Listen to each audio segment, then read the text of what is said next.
문장을 통해 한 줄을 둘러보고 더 나은 문장을 기대해 봅니다. 문장들 김성환 시사평론가 서효은 시인 두 분 나오셨습니다. 안녕하세요. 네, 안녕하세요. 안녕하세요. 예, 오늘의 문장은 음성으로 준비했습니다. 먼저 듣고 오겠습니다.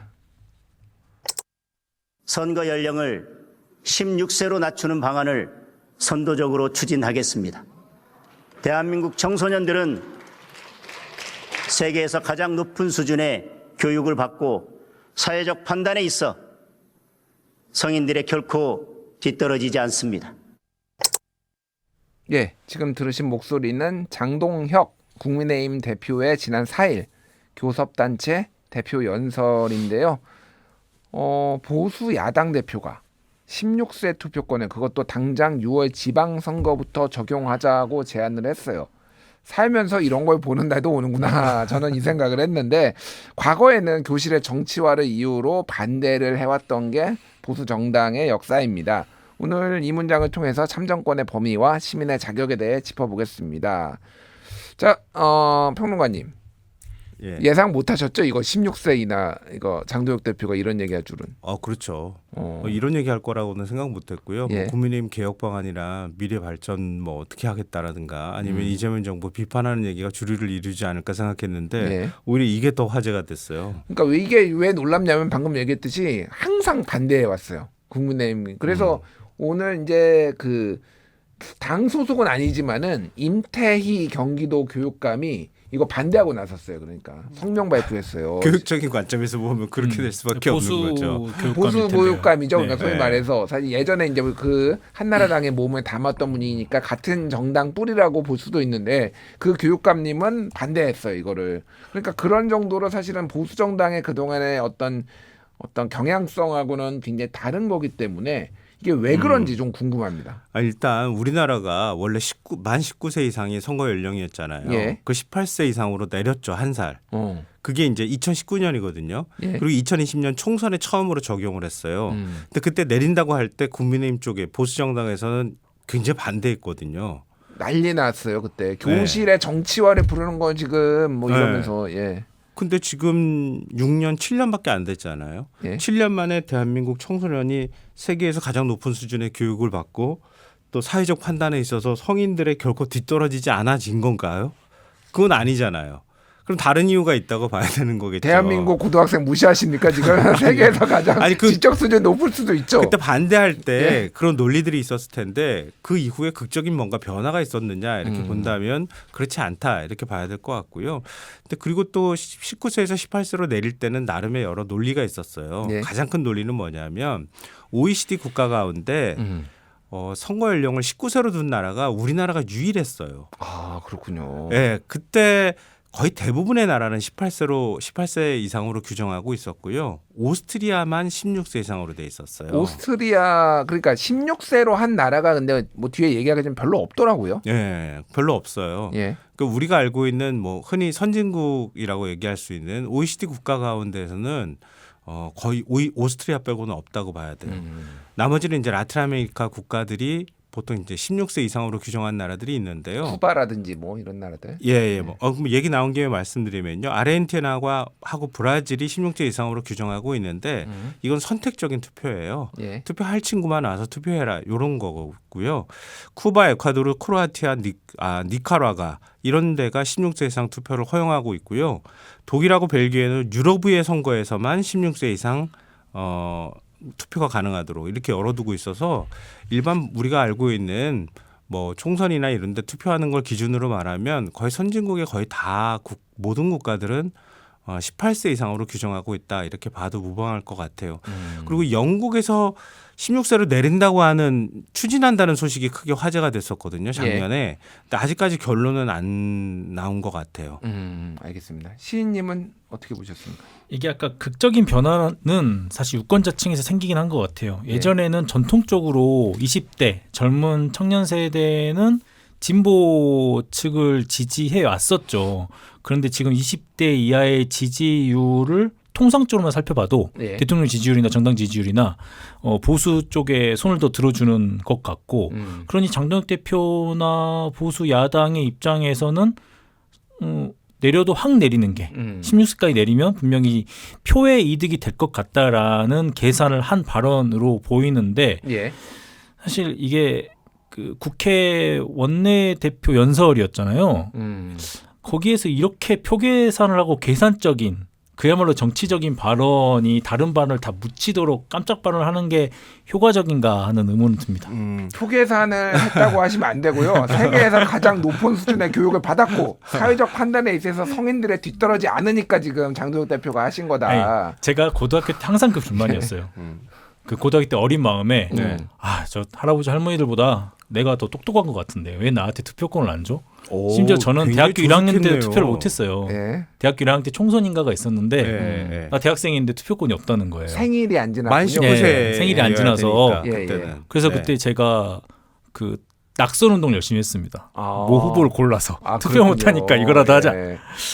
대단히 조숙하고 정치화돼 있었네요. 그러니까요. 어린 나이에. 지금 시인을 하실 게 아니라 좀 출마를 하셔야 될 것 같은데 보니까. 제가 지역을 고르고 있습니다. 전화 오기만을 농담이고요.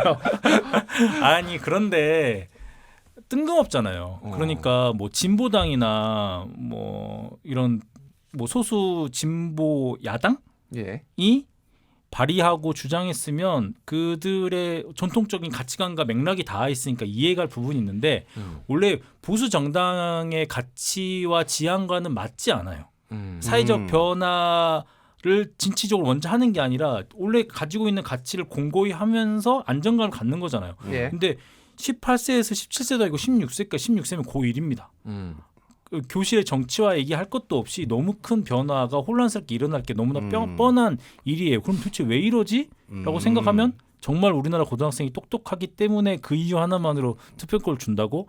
그렇게 생각하기는 어렵죠. 시인님은 대단히 보수적입니다. 아니 좀 그러니까 진보적 제가 사고로 보자면 조금만 이제 논의를 좀 정리를 일단은 장동혁 대표의 의도에 대해서는 두 분이 좀 설명을 해주셨고 그런 표 계산이 있을 수도 있다 뭐 그렇게 해석을 할 수도 있는데 이제 제가 그런 표 계산을 빼고 한번 여쭤볼게요. 네, 그러니까 우리 이제 이 역사적으로 참정권의 역사를 보면은 항상 남성들 중심으로 그동안 있었고 여성들이 투표권을 얻은 게 미국 같은 경우에는 20세기 들어서예요. 그렇죠. 네. 19세기까지는 흑인도 심지어 먼저 참정권을 얻었고 여성은 흑인보다도 늦게 참정권을 얻은 역사가 있을 정도로 남성 중심 그리고 이제 뭐 자산가 중심 이런 식으로 아니면 나이도 어느 정도 있고 이런 거를 중심으로 하다가 점점점 확대해 오는 걸로 변화가 됐거든요. 그래서 제가 좀 여쭤보고 싶은 거는 이 참정권의 확대 역사 속에서 볼 때 16세로 낮추는 거 유불리를 떠나서 이거는 어떻게 보시는지 좀 궁금해요. 그러지 않아도 그 설명을 좀 드리고 싶었는데요. 예. 그러니까 정치적 해석 말고 그 우리 사회 규정이나 이런 것들로 볼 때 참정권과 성인으로 인정하는 어떤 조건에 관한 부분들이 과연 일치하느냐 안 하느냐를 보는 게 중요해요. 예. 근데 우리가 19세에서 18세로 내릴 때 그 내려야 한다는 논리가 뭐였냐면 병역법상 병역의 의무를 지는 게 18세 1월 1일부터예요. 예. 그리고 공무원 임용 시험에서 8급 이하 일반직이나 기능직 공무원 채용에 응시할 수 있는 연령도 만 18세 이상이에요. 그리고 근로기준법에서 도덕상 또 보건상 유해한 사업에 취업할 수 있는 연령도 18세 이상이에요. 예. 그리고 결혼도 부모의 물론 동의가 있어야 되지만 결혼할 수 있는 연령도 18세 이상이에요. 다 18세 이상으로 해놓고 난 다음에 투표권만 안 준다? 예. 말이 안 되지 않냐. 그러니까 근로도 할 수 있고 예. 결혼도 할 수 있고 군대도 갈 수 있는 나이인데 이 정도로 성인 정도의 취급이 다 다른 법에는 돼 있는데 어떻게 투표권만 19세로 똑 잘라가지고 갖고 있냐. 예. 이런 논리가 성립이 됐던 거예요. 그리고 OECD 하고 비교해 봤을 때도 다 18세로 돼 있는데 우리만의 19세냐 이런 논리가 성립이 된 거거든요. 예. 근데 이걸 갑자기 뚝 하고 16세로 내리는 거예요. 그러면 제가 지금 말씀드렸던 여러 연령 기준 있잖아요. 그걸 16세로 같이 내릴 거냐 말 거냐 이런 논란이 일단 기본적으로 생긴다는 거예요. 그리고 또 하나의 논란은 그거하고 또 다른 결의 논란인데 16세부터 그럼 정치활동이 가능한 나이가 되는 거잖아요. 예. 투표를 할 수 있다고 하면 그러면 정치활동이 가능해지도록 다른 것들을 다 열어줘야 될 거 아니냐. 그럼 학교에서도 정치활동이 가능해야 할 거고 정당 가입도 가능해야 할 거고 선거운동도 해야 될 거고 예. 그럼 그 조건들을 어떻게 맞출 거냐. 이런 논쟁이 뒤따를 수밖에 없다는 거예요. 근데 아까 이제 국민의힘 얘기를 저희가 잠깐 했지만 국민의힘은 학교 인권조례 제정하는 것도 반대하죠. 예. 학교에 이념 교육한다고 또 굉장히 그동안에 민감하게 반응하고 반발해 왔잖아요. 그리고 학생들이 선거운동하는 거 이런 거에 대해서 부정적으로 많이 봐왔는데 예. 근데 갑자기 16세라고 얘기를 하니 좀 뜬금없다 이런 반응이 나온다는 거죠. 알겠습니다. 일단은 그러면 평론가님은 지금 현재의 우리나라의 법, 제도, 규범을 봤을 때는 16세로 낮추는 거는 좀 무리다 이렇게 보시는 거죠 지금? 그러니까 그런 것들을 같은 논의선상에 올려놓고 같이. 얘기를 해야 할 필요가 있다는 거죠. 일단 그 하나를 말씀을 드리면은 만 16세 이상이면은 정당에 가입할 수 있습니다. 네, 그래서 그거는 맞아요. 장동혁 대표가 얘기를 했던 것도 16세 정당에 가입할 수 있는데 왜 투표를 못 하느냐 이런 얘기를 지금 했었거든요. 시인님은 어떻게 보십니까? 저는 교육감 선거 정도는 투표권을 주는 건 어떨까 하는 생각은 해봤습니다. 오, 네. 야 이거는 그거는 진짜 대단히 학교를 정치화하는 발상이십니다. 아니 일단 얘기를 교육감을 뽑게 되잖아요. 잠깐 끝까지 좀 들어보고요 좀. 예, 자기 결정권이 너무나 없는 것 같아요. 학생들한테. 예. 네. 근데 교육감 선거야말로 뭐 학부모까지는 일하겠는데 네. 뭐 교육이랑 관련이 없어 보이는 그러니까 뭐 자녀가 없거나 교육 받는 대상이 가족 중에 없는 분들도 다 투표를 할 수 있잖아요. 예. 그렇죠. 근데 그것도 그 정보라는 게 진보 교육감이냐 보수 교육감이냐 정도의 정보밖에 없어요. 저도 사실 학부모에서 투표를 하는데 저 사람이 예전에 어느 당 소속이었지 정도밖에 모르고 투표를 했거든요. 예. 근데 만약에 학생이 진보 교육감 선거에 나설 수 있다면 그 정책이나 홍보가 좀 더 다양해지고 세분화 될 것 같아요. 그래서 이 정도 아이디어는 드리는데요. 다른 투표에 대해서는 글쎄 우리 국민이 지난번 투표를 잘못해서 굉장히 큰 책임을 졌어요. 예. 그 윤석열 대통령을 뽑으면서 엄청난 책임을 1년간 지고 지금 새 정부가 들어선 거잖아요. 예. 투표에는 책임이 따른다고 봅니다. 그러니까 교육감 선거에서 누군가 뽑으면 그 정책의 책임을 학생들이 지게 되겠죠. 근데 다른 책임까지 그 16세에 지게 하는 건 좀 무리인 것 같아요. 모든 걸 자유롭게 그러니까 너 판단 잘할 수 있으니까 너와 자유롭게 투표도 해라고 하기에는 그렇다면 왜 학생들한테 술도 못 마시게 하고 담배도 못 피게 예. 하겠어요. 그것도 판단력 있으면 다 할 수 있는 거잖아요. 그런데 그 판단을 할 수 있는 더 공부하고 더 성숙되고 좀 더 판단력을 기를 수 있는 시간을 우리가 그들에게 줘야 될 필요는 있겠죠. 제가 들으면서 이 두 분이 이렇게 보수적인 줄은 아니요. 몰랐다. 예.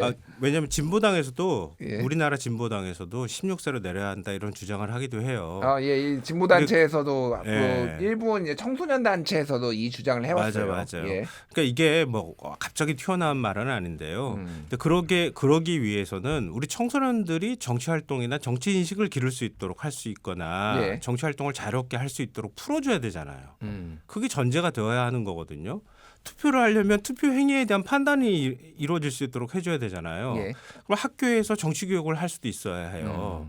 오히려 정치 교육을 해야 되는 거죠. 민주시민 교육을 하든 교육을 하고 거기에서 학생들이 토론도 하고 예. 진보 보수 주제에 관해서 어떤 것이 맞다 아니다를 떠나서 학생들이 토론을 통해서 스스로 정치의식을 기르도록 해줘야 하고 예. 정당은 청소년 조직 같은 것들도 만들고 이런 것들이 자유롭게 이루어져야 하잖아요. 그리고 그렇게 한다면 뭐 교육감 선거부터 열어주든가 이렇게 해야 되는데 그런 조건 자체가 아예 없는 거예요. 우리는. 예. 그런데 어느 날 투표장으로 나와서 투표만 하세요? 이거는 안 맞는다는 알겠습니다. 거예요. 그 얘기를 좀 해볼게요.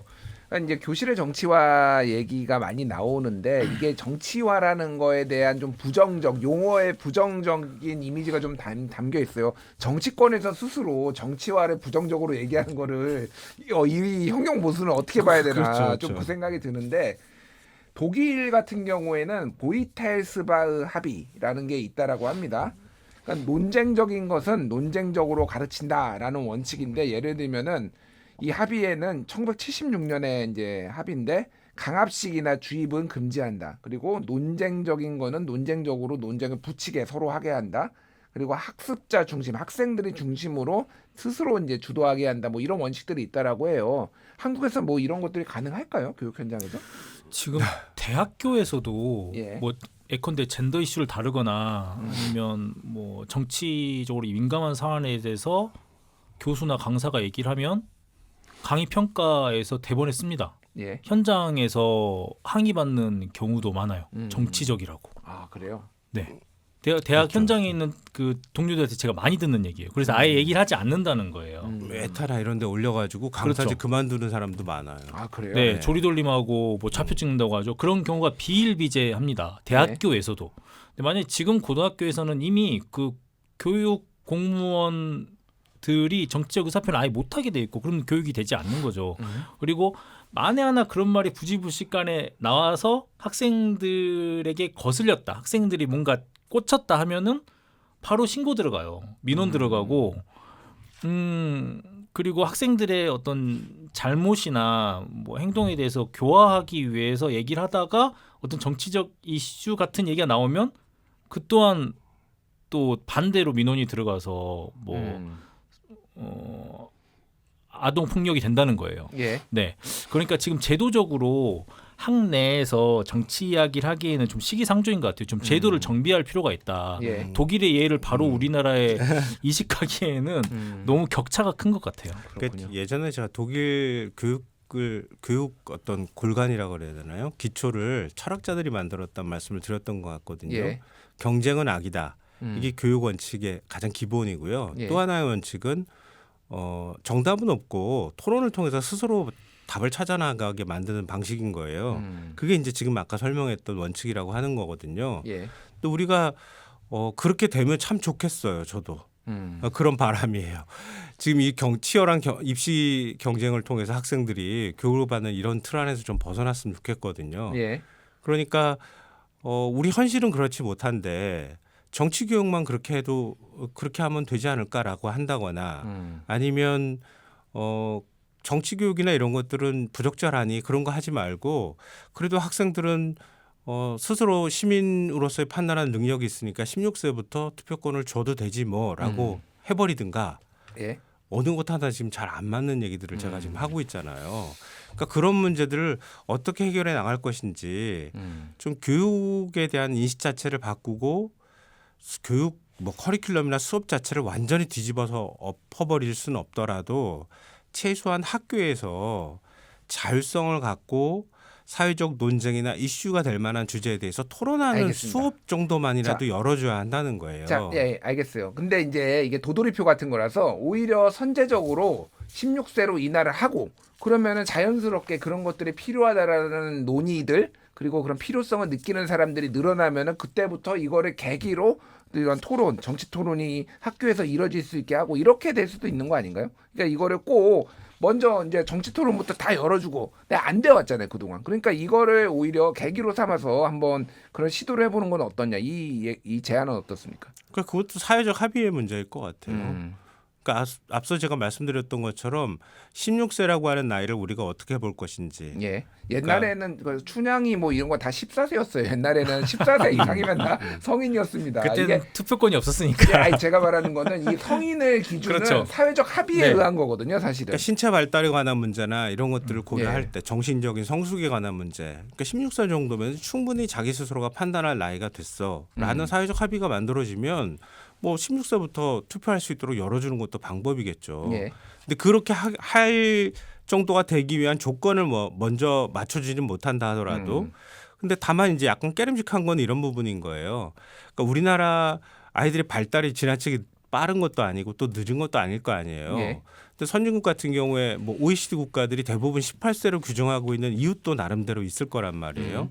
그 국가가 지나치게 보수적이어서 그렇지는 않을 거란 말이에요.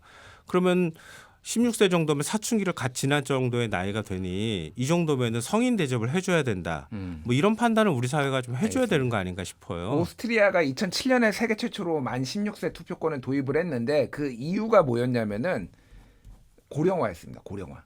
그래서 급격하게 사회가 고령화되고 있고 그러면은 투표를 하는 사람들이 노년층이 많다 보면은 같은 정책을 바라보더라도 이 젊은층이 세대가 투표하는 숫자가 적기 때문에 이 결정을 자율적으로 할 수 없다. 그래서 아예 16세로 낮춰가지고 투표 인구를 더 많이 유입을 하자. 젊은 세대들의 이런 이유 중에 하나가 있었어요. 그래서 김은경 혁신위원장 민주당에 그분이 이제 논란을 일으켰던 거가 하나가 특정 연령이 되면은 투표 제한하는 거 이거 어떠냐. 그거 했다가 이제 아이고. 사퇴하셨나요, 그분이? 뭐 이게. 저도 그 생각이 나서 예, 그래서 그런 방안들도 있고 아예 생애에 자기가 투표할 수 있는 횟수를 제한하는 방안도 있고 아니면은 이렇게 맞아요. 젊은 세대들을 더 투표장으로 끌어들이는 방법 뭐 이런 것도 지금 그래서 얘기가 나오는 거거든요. 예.